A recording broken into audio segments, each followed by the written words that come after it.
Hello and welcome to Rule of Three's video review for Bayonetta 2, a third-person hack-and-slash action game from Platinum Games and Nintendo. This is exclusive to the Wii U, and will probably never come out on anything else because Nintendo paid for the game to happen.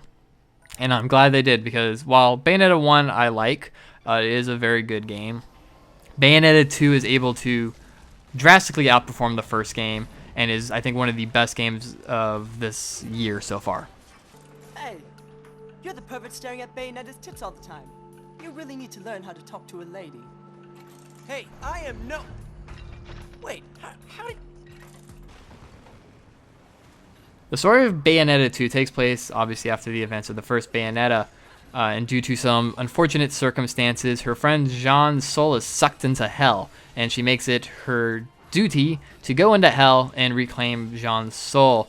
On the way, she meets a mysterious Lumen Sage, who she thought all but extinct. Other familiar characters such as Luca and Rodan also show up to help Bayonetta along the way, and as well as newcomer Loki, who is a mysterious boy who has no memories of who he is and what the hell he's doing near Mount Flabbermount. I can't pronounce the mountain's name. It's so weird. In the first place, on the whole, the story is pretty good. It's basically the equivalent of a B movie in terms of just overall quality. But it knows it's a B movie and kind of runs with that, and is actually very enjoyable, kind of just over-the-top story with things that are just like, what? That's kind of dumb, but it's enjoyable still.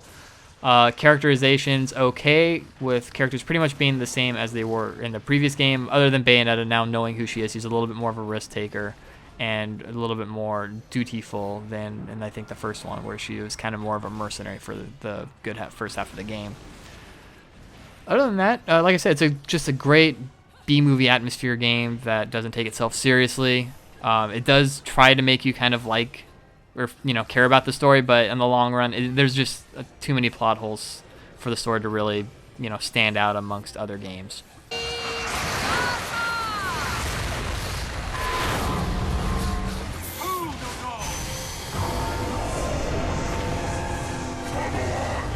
Gameplay in Bayonetta is very similar to the first game, but is a lot smoother and flows a lot better than the first one, as well as adding a couple of new mechanics which improve gameplay overall.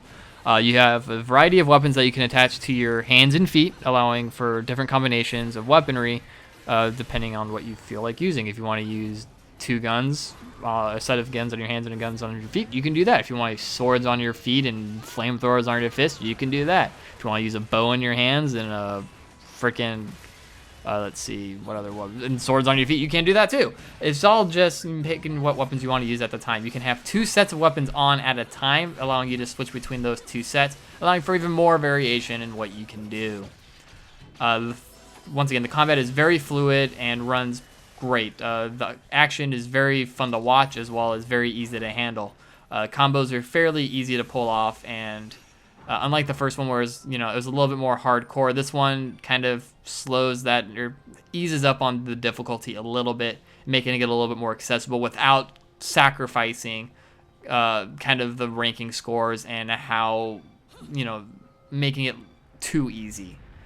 As I said, as you fight, you also build up magic orbs, which allow you to do two things. One is the returning torture attacks, which allow you to basically instantly kill an enemy, or at least severely damage them. The new thing you can do is called Umbran Climax, which puts Bayonetta into kind of a hyper action state, to where all her attacks do a wider cone of attack, do more damage, and just kill things fast. The reason you would want to choose between these is obviously if you're only fighting one enemy, or there's only one enemy that's causing you a lot of trouble, you probably want to go with the torture attack. Whereas if there's a lot of smaller enemies, or a big one and a lot of smaller ones with them, you might want to go with Umbran Climax in order to take them out faster. Marrying all of these combos and her climaxes and torture attacks is great, and it's a lot of fun to play. Rodan's shop is obviously back. As you kill enemies, you get coins. You can buy new skills, abilities, weapons, to a second set of weapons to attach to, so you can have like two swords on your hands and feet if you wanted. As well as new costumes, which are pretty cool because a couple of them are Nintendo themed, like Star Fox, Peach, Link, Samus, and then other ones that are returning from the first game. And that's pretty much it for the gameplay. It's a lot of fun, and it's just everything just flows so good, and it's very fun that I think once you start playing it, you're gonna have a hard time putting it down.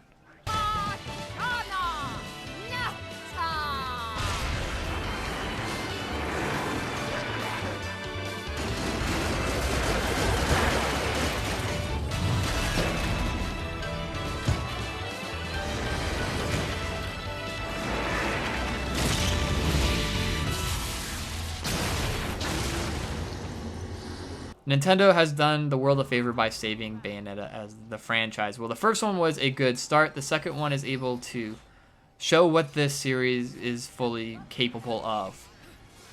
I'm giving Bayonetta 2 a buy rating, and once again, Nintendo is just adding up on their games library, and I think now there's like 4 or 5 games, no, probably more than that, almost 6 or 7, that are either out or coming out within the next few months.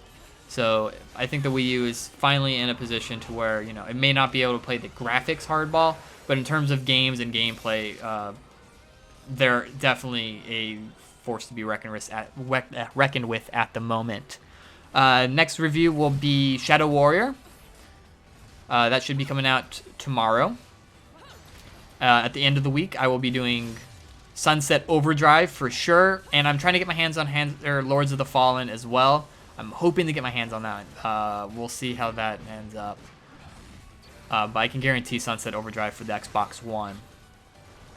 So that's it for this review. Make sure to check out Rule of 3 for all the videos I post, as well as all the news that's important and not fluff articles or speculation articles or just hype articles. Things that actually tell us something about the game or what's going on.